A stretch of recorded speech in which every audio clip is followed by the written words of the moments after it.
सपनों का बादल तुझे बुलाए। सामाजिक न्याय और अधिकारिता मंत्रालय के प्रायोजन में कम्युनिटी रेडियो एसोसिएशन द्वारा निर्मित अटल वयो अभ्युदय योजना पर आधारित कार्यक्रम हमारे बुजुर्ग हमारा अभिमान। तेरा हर कदम जो खुददारी का हो। कहते हैं बुजुर्गों की दुआ में असर बहुत है। हर एक तूफान का रुख मोड़ देती है और इन्हीं बुजुर्गों को उनका सम्मान, उनका हक दिलाने और ख्याल रखने हम लाए हैं एक बेहद खास कार्यक्रम हमारे बुजुर्ग हमारा अभिमान।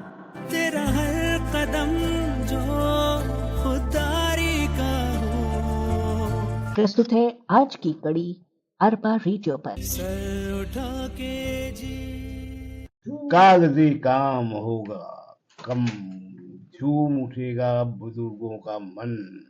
डिजिटल इंडिया का है नारा, देश में वरिष्ठ नागरिकों को मिले डिजिटल इंडिया का सहारा। डिजिटल इंडिया का हाथ थामे चलो, कदम से कदम मिलाते चलो। डिजिटल इंडिया के साथ चलते चलो, चलते चलो, चलते चलो। हाँ, ये सही है। ऐसे मैं सही दिख रहा हूँ, स्मार्ट। अरे दद्दू, ये क्या कर रहे हैं आप? ऐसे कोई सेल्फी लेता है क्या भाई? अरे बेटा, मैं ठहरा पुराने जमाने का बुढ़ा आदमी। मुझे क्या पता तुम्हारे आज के ये क्या कहते हैं वहाँ डिजिटल स्मार्टफोन के बारे में। दद्दू, ये स्मार्टफोन बड़े कमाल की चीज है। इससे आप घर बैठे ही अपने सारे काम करवा सकते हो। और आपने सुना नहीं डिजिटल इंडिया के बारे में? डिजिटल इंडिया, अब ये कौन सी बला है भाई? भला नहीं दद्दू, बड़े कमाल की चीज है डिजिटल इंडिया। आज हम इसी के बारे में बहुत सी बातें करने वाले हैं और अपने श्रोताओं को भी जानकारियां देने वाले हैं। प्रोग्राम को शुरू करने से पहले हम साथ में एक सेल्फी लेते हैं दद्दू, जो आप काफी देर से लेने की कोशिश कर रहे हैं। सुनिए सुनिए सुनिए, हमारे बड़े और बुजुर्ग, खाइए अच्छा, खाइए स्वस्थ भोजन, रहिए फिट ताकि सेकंड इनिंग हो hit. That's a super six। बात तो सही है, पर हमारे ऐसे बुजुर्गों का क्या जो है आर्थिक रूप से कमजोर, जिनसे है पोषण बड़ी दूर।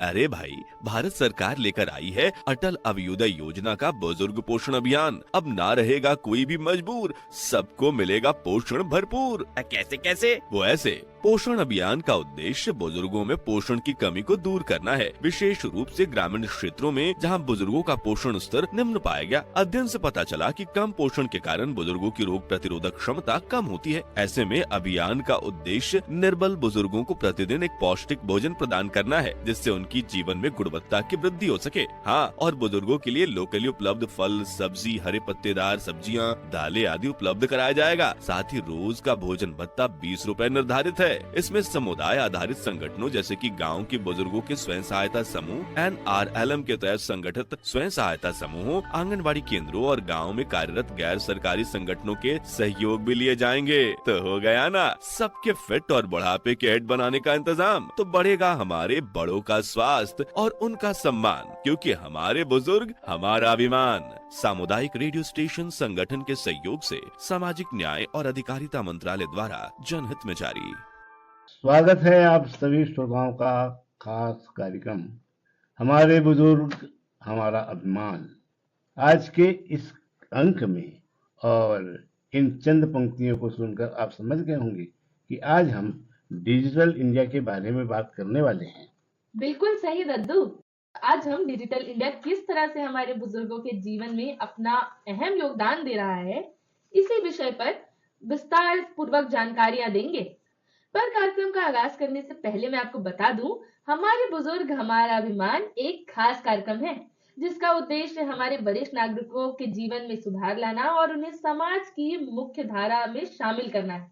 बुजुर्गों की समृद्धि, स्वास्थ्य, सुरक्षा और उनके अधिकारों के प्रति जागरूकता लाना और उन्हें समाज में सम्मानजनक स्थान दिलाना है। और इसे भारत सरकार के सामाजिक न्याय और अधिकारिता मंत्रालय और सामुदायिक रेडियो संगठन के सौजन्य से हमारे इस सामुदायिक रेडियो पर प्रस्तुत किया जा रहा है। हमारे बुजुर्ग ना हो निराश, क्योंकि केंद्र सरकार के साथ राज्य सरकार ने मिलकर जगाई है उनके लिए नई आश। जी हाँ, राज्य सरकार केंद्र सरकार के साथ मिलकर कई योजनाएं चला रही हैं, जिससे वरिष्ठ नागरिकों के कल्याण को प्राथमिकता, उनके स्वास्थ्य सुरक्षा और सामाजिक समावेशन के लिए नीतियां और कार्यक्रम लागू किया जा रहा है। वृद्धाश्रम और अन्य कल्याणकारी सुविधाओं का विकास किया जा रहा है। बुजुर्गों को वित्तीय और सामाजिक सुरक्षा प्रदान की जा रही है। उनकी गरिमा और आत्मनिर्भरता को बनाया जा रहा है और भी सुविधा युक्त। साथ ही राज्य कार्य योजना की मुख्य घटकें हैं स्वास्थ्य सेवाएं। वरिष्ठ नागरिकों के लिए स्वास्थ्य सेवाओं की पहुंच सुनिश्चित की जा रही है और फ्री हेल्थ चेकअप और नियमित मेडिकल कैंप का आयोजन किया जा रहा है। बुजुर्गों के लिए गैर संचारी रोगों का उपचार। आयुष्मान भारत के तहत 70 वर्ष से अधिक हर तरह के बुजुर्गों को मिल रहा है आयुष्मान कार्ड का लाभ। वित्तीय सहायता और पेंशन के लिए कमजोर आय वर्ग के बुजुर्गों को वृद्धावस्था पेंशन योजना का लाभ दिया जा रहा है। आवास और आश्रय के लिए हर जिले में वृद्धाश्रम की स्थापना, बेघर बुजुर्गों को आश्रय प्रदान करने का कार्य किया जा रहा है। साथ ही भोजन और पोषण के लिए वरिष्ठ नागरिकों के लिए सस्ते दरों पर पोषण युक्त भोजन उपलब्ध कराए जाने का कार्य भी किया जा रहा है। तो आप बुजुर्गों, बस आप हो जाइए तैयार, क्योंकि राज्य सरकार के साथ केंद्र सरकार कर रही है अपने बुजुर्गों का सत्कार। श्रोताओं, डिजिटल इंडिया एक महत्वाकांक्षी राष्ट्रीय पहल है, जिसे भारत सरकार ने जुलाई 2015 में लॉन्च किया था, जिसका उद्देश्य देश को डिजिटल रूप से सशक्त बनाना और सभी नागरिकों को इंटरनेट, तकनीकी सेवाओं और डिजिटल साधनों के माध्यम से जीवन की बेहतर गुणवत्ता प्रदान करना है। इस पहल का एक महत्वपूर्ण लक्ष्य वरिष्ठ नागरिकों को भी प्रौद्योगिकी से जोड़ना और उन्हें डिजिटल दुनिया में आत्मनिर्भर बनाना है। अरे, आपको इतना पता था? तो क्या आप मुझे बुद्धू बना रहे थे? अरे नहीं बेटा, मैं तो यूं ही बोल रहा था। दद्दू, आजकल तकनीक हर किसी के जीवन का हिस्सा बन चुकी है, लेकिन हमारे बुजुर्गों के लिए अभी भी ये एक डिजिटल दुनिया नई और कुछ हद तक चुनौतीपूर्ण भी हो सकती है। अब देखो, आपको सेल्फी लेना नहीं आ रहा था। और अब डिजिटल इंडिया पहल हमारी उम्रदराज पीढ़ी को भी इस बदलाव में जोड़ने के लिए कई कदम उठा रही है, जिससे उन्हें न सिर्फ दिनचर्या में आसानी हो रही है, बल्कि उनके स्वास्थ्य, सामाजिक जुड़ाव, वित्तीय स्वतंत्रता और मानसिक स्वास्थ्य में भी सुधार हो रहा है। लक्ष्मी बेटा, हमारे जमाने में पहले जहां बुजुर्गों के लिए कई गतिविधियां जैसे सरकारी सेवाओं का लाभ उठाना, स्वास्थ्य सेवाओं तक पहुंच और परिवार से जुड़ना मुश्किल था, अब ये सब तकनीकी साधनों के माध्यम से बहुत आसान हो गया है। डिजिटल दुनिया ने बुजुर्गों को एक नई पहचान दी है और उनकी जिंदगी में कई महत्वपूर्ण पहलुओं में सुधार हुआ है। ठीक कहा भरत दद्दू आपने। डिजिटल इंडिया पहल ने वरिष्ठ नागरिकों के लिए तकनीकी दुनिया में प्रवेश को आसान और सुलभ बना दिया है, जिससे उनकी जीवन शैली में कई सुधार हुए हैं। आइए जानते हैं कि कैसे डिजिटल टेक्नोलॉजी बुजुर्गों की जिंदगी को बेहतर बना रही है। पारंपरिक तरीकों से जब लोग एक दूसरे से मिलते थे, तब बुजुर्गों को अक्सर अकेलापन महसूस होता था, खासकर यदि परिवार के सदस्य दूर रहते थे। लेकिन अब डिजिटल टेक्नोलॉजी ने उन्हें एक नया और आसान तरीका दिया है अपने परिवार और दोस्तों से जुड़ने का। बुजुर्गों की जिंदगी में डिजिटल टेक्नोलॉजी के योगदान को और करीबी से समझते हैं एक रेडियो नाटक के माध्यम से। नाना जी देखिए, ये देखिए, मैंने एक ऐप से आपके लिए एक वीडियो कॉल बुक कर दी है। अब आप डॉक्टर से घर बैठे ही बात कर सकते हैं। क्या कहा साक्षी बेटा? डॉक्टर से घर में बैठे ही हम बात कर सकते हैं? अब भाई, पहले तो मुझे लगता था कि इसके लिए मुझे अस्पताल जाना पड़ेगा और लंबी लाइनें लगानी पड़ेंगी। नहीं नाना जी, अब डिजिटल इंडिया ने सब कुछ आसान बना दिया है। अब आप सिर्फ स्मार्टफोन से अपनी सारी जरूरतें पूरी कर सकते हैं। मतलब ये स्मार्टफोन इतना पावरफुल है? अब भाई क्या बात है, मगर हमारे जमाने में बिटिया ये सब कहाँ होता था। पहले के समय में जब लोग बीमार पड़ते थे तो वैद्य हकीम के पास जाया करते थे, लेकिन अब जमाना कितना बदल गया है ना बेटा। बिल्कुल नाना जी, और ये सब कमाल है डिजिटल इंडिया का। देखिए नाना जी, बस इस लिंक पर क्लिक करिए और डॉक्टर साहब से बात करिए। अरे देखना बिटिया, कहीं गलती से कोई दूसरी बटन न दब जाए। नाना जी, आप बस आराम से बात करें, डॉक्टर साहब बस जुड़ने ही वाले हैं। लो आगे डॉक्टर साहब। नमस्ते श्रीवास्तव जी, कैसे हैं आप?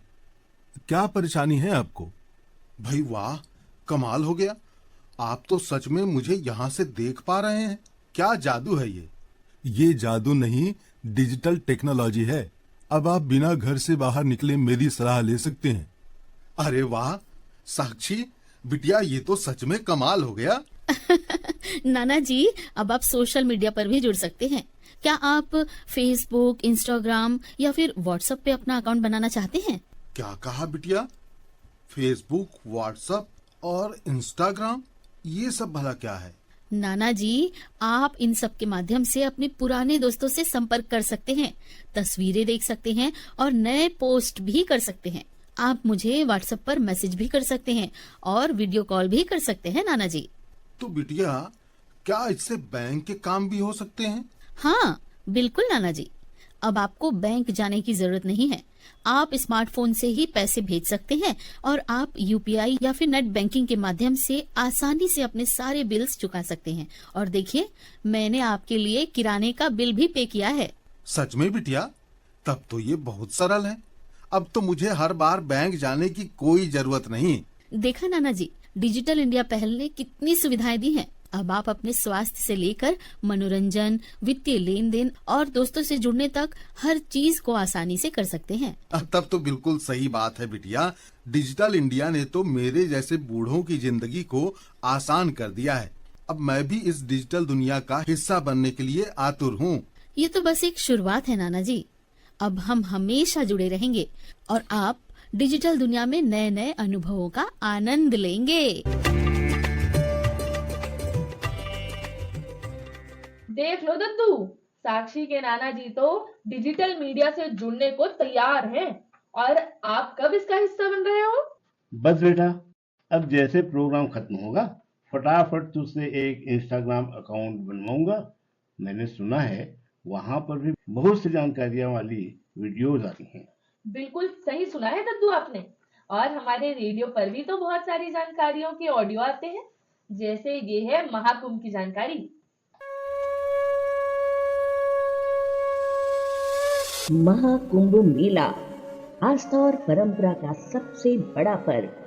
हर 12 साल में आने वाला ये आयोजन न सिर्फ धार्मिकता का प्रतीक है, बल्कि हमारे संस्कार और संस्कृति का भी हिस्सा है।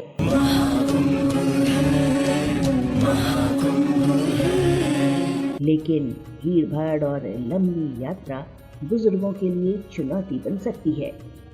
इस बार महाकुंभ में बुजुर्गों की सुरक्षा के लिए हम लेकर आए हैं कुछ जरूरी टिप्स। कुंभ कुंभ ये कुंभ धन्य है, धन्य धन्य ये कुंभ। मेले में यात्रा करने वाले बुजुर्गों को ये ध्यान रखना चाहिए कि उनके पास उनका पहचान पत्र और मेडिकल रिकॉर्ड्स हों।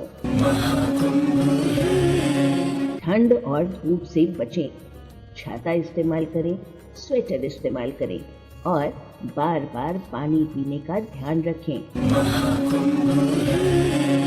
भीड़ भाड़ में बुजुर्ग अकेले न घूमें, व्हील चेयर जैसी सुविधाओं का उपयोग करें और अपना फोन हमेशा अपने पास रखें।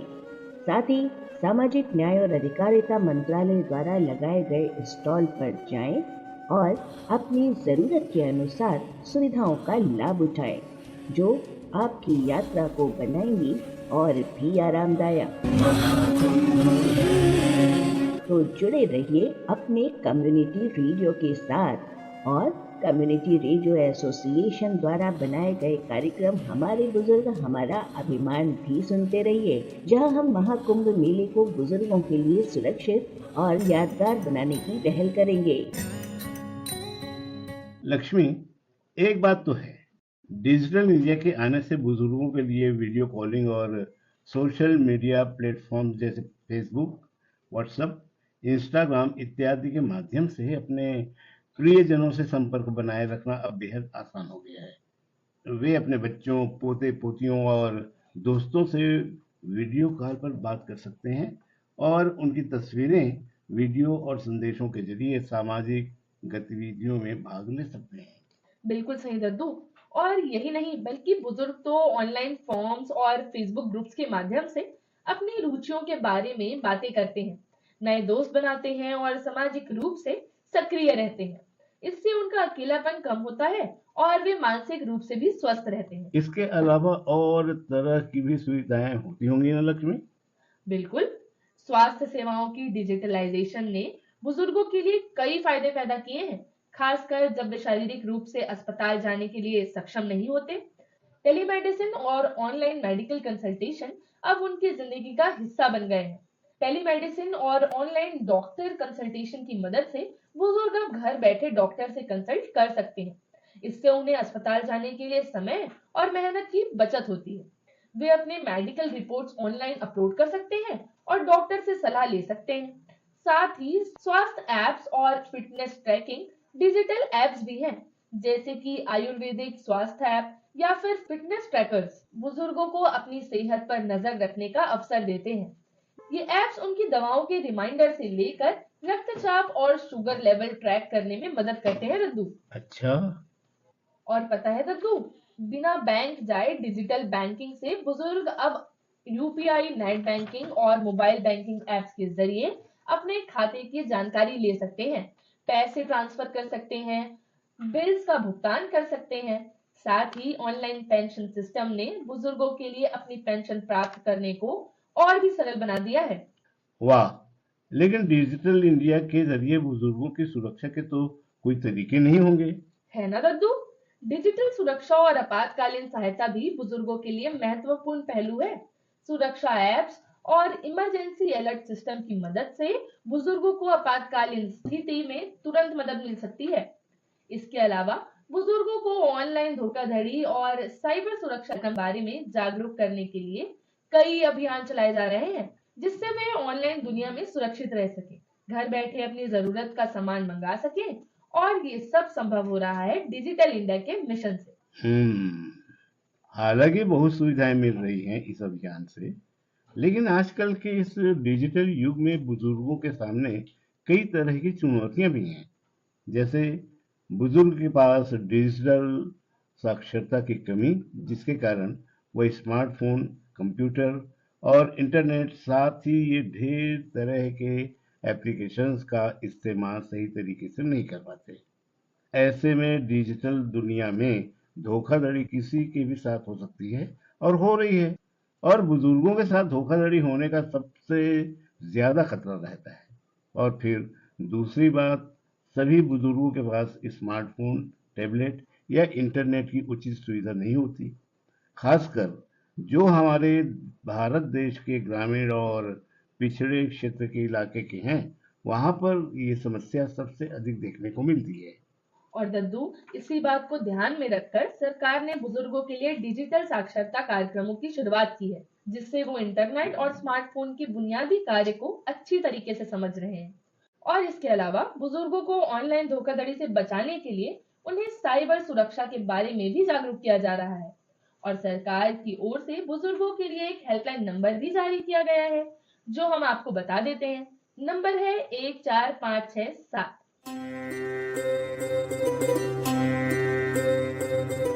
ऑनलाइन धोखाधड़ी, साइबर सुरक्षा, बुजुर्गों के लिए सुरक्षा एप्स, इमरजेंसी अलर्ट सिस्टम आदि के माध्यम से बुजुर्गों को डिजिटल सुविधाएं देने का लगातार प्रयास किया जा रहा है। और इस संदर्भ में हमने बातचीत की बिलासपुर ग्रामीण की अतिरिक्त पुलिस अधीक्षक श्रीमती अर्चना झा से। तो सबसे पहले तो मैडम ये बताइएगा कि साइबर क्राइम हो रहे हैं या डिजिटल इंडिया मिशन है जैसे, उसमें बुजुर्गों के लिए क्या कुछ खास सुविधाएं उपलब्ध हैं? देखिए, साइबर क्राइम अभी जैसे हम डिजिटलाइज हो रहे हैं, सभी जो है ऑनलाइन पेमेंट्स यूज कर रहे हैं, मोबाइल और बाकी चीजों का यूज जितना ज्यादा बढ़ा है उतने ही ज्यादा फ्रॉड भी बढ़े हैं और फ्रॉड करने के तरीके भी नित नवीन जो है सभी यूज कर रहे हैं।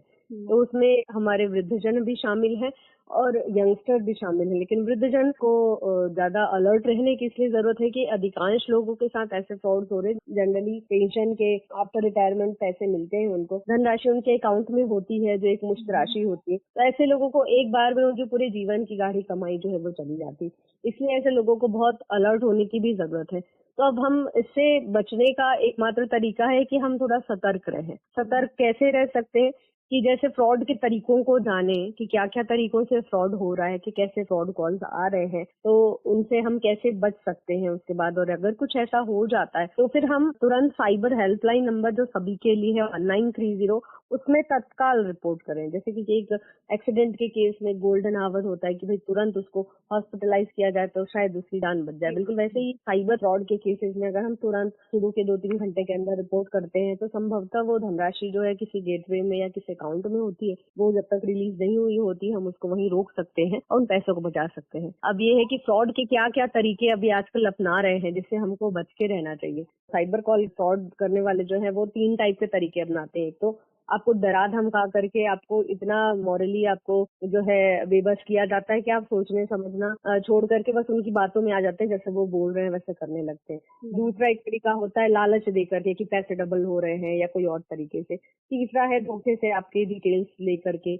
और करना। तो अभी जो ज्यादा बढ़ रहा है साइबर क्राइम वो डराने वाला बढ़ रहा है कि कहीं कॉल आएगा कि आपके बच्चे जो है बाहर पड़ रहे, उनका एक्सीडेंट हो गया है, उनको हॉस्पिटलाइज किया गया है, अब एकदम सीरियस है, ऑपरेशन करना है, आप फला अकाउंट में इतने पैसे डाल दीजिए।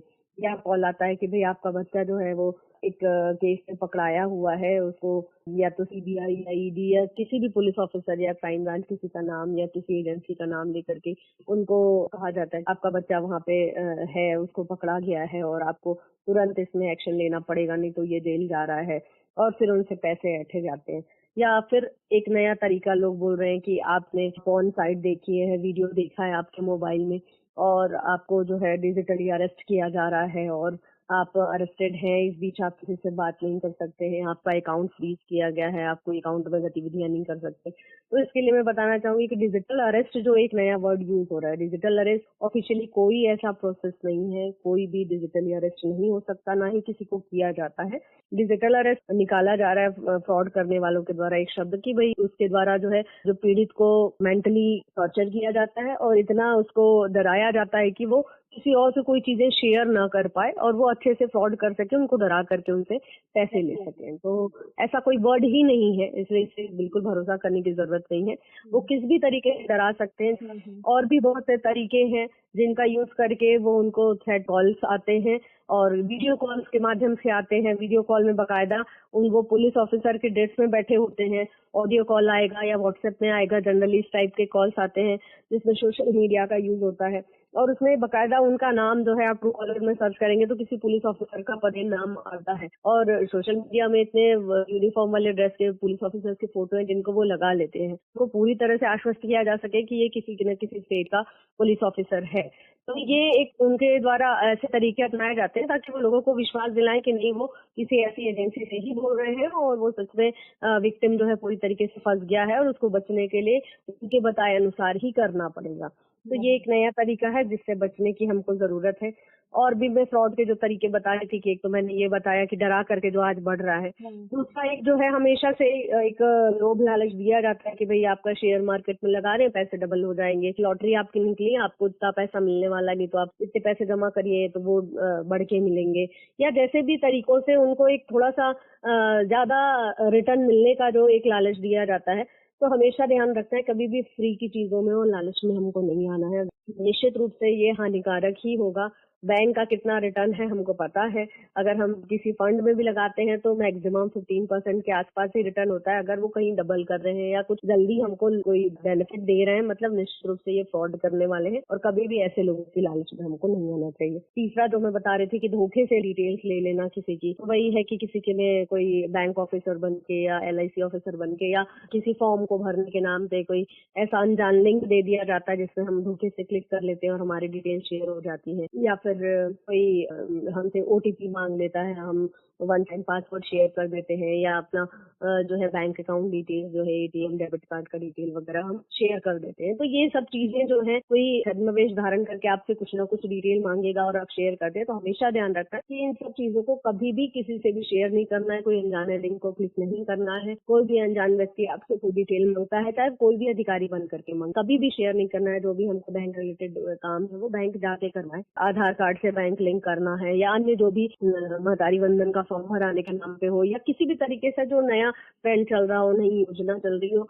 उन सब का नाम लेकर के लोगों को बेवकूफ बनाने का काम किया जाता है। तो इन सब से भी हमको बच के रहना है। तो अगर इस तरीके से हम अलर्ट रहेंगे, तो अगर हम किसी लालच में ना आए, थोड़े से सतर्क रहें, अपनी डिटेल शेयर ना करें, साथ ही साथ किसी के डराने पे तुरंत डरे ना, बल्कि हम खुद उसको वेरीफाई करें। तो पेरेंट्स को जनरली बच्चों के नाम से थ्रेट कॉल आता है, तो बच्चे से हम खुद बात कर सकते हैं कि बच्चा आप सुरक्षित हो या नहीं। तो ये एक क्लियर करने की जरूरत है। इसीलिए माननीय प्रधानमंत्री जी द्वारा भी साइबर फ्रॉड से बचने के लिए अवेयरनेस पिक्चर है वो शेयर की गई है, जिसमें उन्होंने स्पष्ट रूप से कहा है कि रुको, सोचो, फिर एक्शन लो। इसका मतलब ये है कि कोई भी ऐसा थ्रेट कॉल आता है तो पहले रुकिए, थोड़ा सोचिए, उसको वेरीफाई करिए, क्योंकि ऐसे लोग बिल्कुल फ्रॉड करने के लिए अलग अलग तरीकों का इस्तेमाल करते हैं। तो रुक करके पहले हम स्वयं वेरीफाई करें कि भाई जिसके बारे में कॉल आ रहा है वो सुरक्षित है या नहीं है। वेरीफाई होने के बाद यदि एक्चुअल चीजें होंगी वो क्लियर हो जाती है और फ्रॉड कॉल होना हमको पता चलता है, तो निश्चित रूप से 130 जो साइबर हेल्पलाइन नंबर है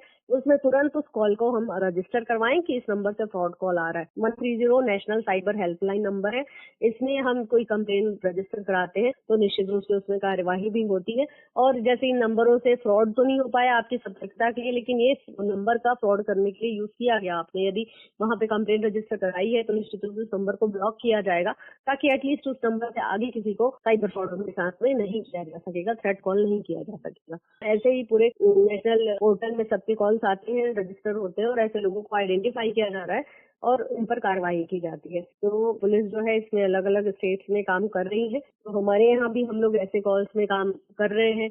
कई एआई के थ्रू भी अलग अलग वॉइस चेंज करके भी लोग बात करते हैं और फ्रॉड कॉल करने की कोशिश करते हैं, थ्रेटनिंग करने की कोशिश करते हैं। तो सिर्फ हमको सतर्क रहने की जरूरत है, थोड़ा सा सोचने की जरूरत है।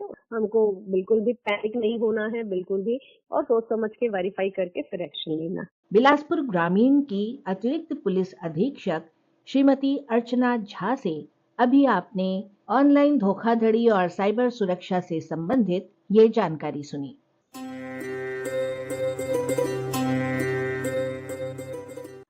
अभी आप सुन रहे थे कार्यक्रम हमारे बुजुर्ग हमारा अभिमान, सामाजिक न्याय एवं अधिकारिता मंत्रालय और सामुदायिक रेडियो संगठन के सौजन्य से।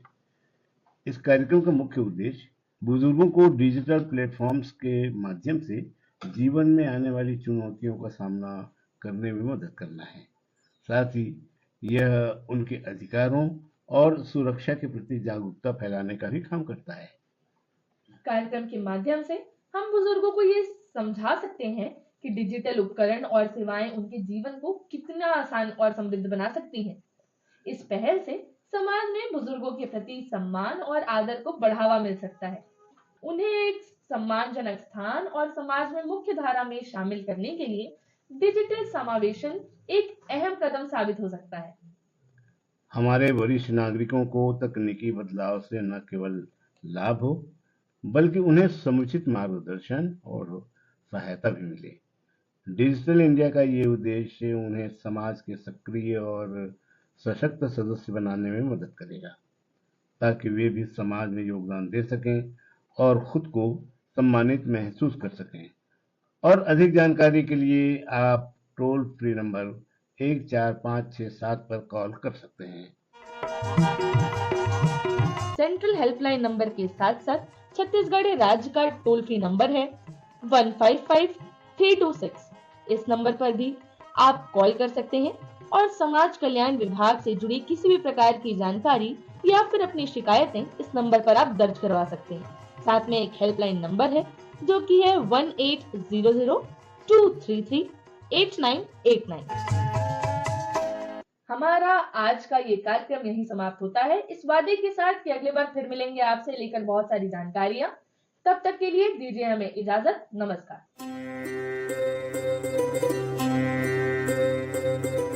श्रोताओं, अभी आप सुन रहे थे कार्यक्रम हमारे बुजुर्ग हमारा अभिमान की आज की कड़ी, जिसका विषय था डिजिटल इंडिया पहल।